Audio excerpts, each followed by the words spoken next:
লাগাতার 3 দিন হাতি খেয়ে গেল মিড ডে মিলের খাবার।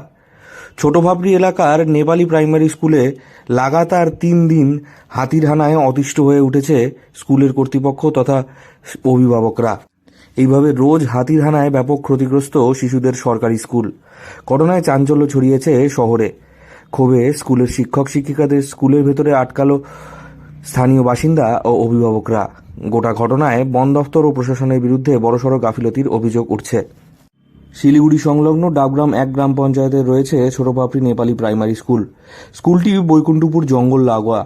संडे से तो लगातार 3 दिन हो रहा है। हाथी आते आके मैंने सब तोड़ देता है, चावल सावल सब खा दिया।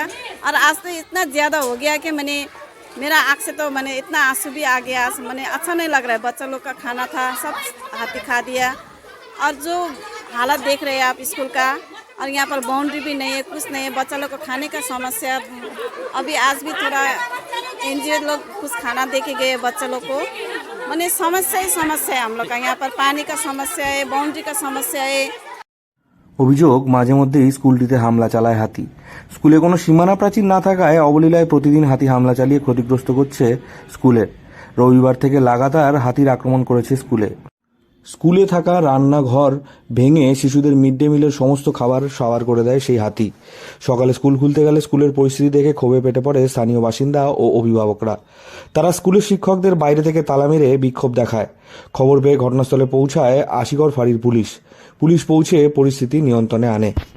আজকে হয়েছে, এটা তো অনেক দিন থেকে হয়ে আসতেছে। আজকে শুধু না, অনেক দিন থেকে হাতির অত্যাচার চলতেছে, এদিকে নেশাখোরেরও অত্যাচার চলতেছে, গরু ছাগল থেকে সবেরই অত্যাচার চলতেছে। প্রথম থেকেই আমরা কমপ্লেন জানাচ্ছি, ওরা কোনো অ্যাকশনই নিচ্ছে না। এখন বাচ্চা কাচ্চা কার ভরসায় ছাড়বো আমরা? আমরা যে বাচ্চাদেরকে স্কুলে ছাড়ে বাড়িতে যাই, শান্তি করে কাজ করতে পারতেছি না। এখানে 2 ঘন্টা 3 ঘন্টা করে আমরা স্কুলেই বসে থাকি। মিজরা যতটা করার মিজরাও করতেছে, কিন্তু ওদের তো কিছু অ্যাকশন নেওয়ার দরকার। আমরা বলি যে আমাদের বাউন্ডারিটা হয়ে যাক, বাউন্ডারিটাও দিচ্ছে না। আমরা কতবার বলছি যে আমরা সকাল থেকে খাওয়া দাওয়া বাদ দিয়ে আমরা এখানে বসে আসি কিসের জন্য? আমাদের বাচ্চা কাচ্চা ভালো হবে, স্কুলটা ভালো হবে, স্কুলের নাম হবে। ওনারা আধা ঘন্টা সময় নিয়ে আমাদের কাছে আসতে পারতেছে না। স্কুলের শিক্ষিকা কুসুম বিশ্বকর্মা বলেন, লাগাতার হাতি হামলা চালাচ্ছে স্কুলে। আমরা বারবার সীমানা প্রাচীরের দাবি জানিয়েও কোনো সুরাহা পাইনি। মাঝে মধ্যেই স্কুলে হামলা চালিয়ে ক্ষতি করছে হাতি। ডাবগ্রাম রেঞ্জার শ্যামাপ্রসাদ চাকলাদার বলেন, খবর পেয়ে ঘটনাস্থলে পৌঁছে দেখা যায় হাতিটি জঙ্গলে ফিরে গিয়েছে। স্কুল কর্তৃপক্ষকে জানানো হয়েছে যাতে তারা সীমানা প্রাচীরের ব্যবস্থা করেন। এমতো অবস্থায় স্কুল ইন্সপেক্টর এবং বিডিওকে জানিয়েও কোনো কাজ হয়নি বলে অভিযোগ করছেন তারা। শিলিগুড়ি থেকে অনির্বাণ রায় রিপোর্ট, লোকাল 18 বাংলা।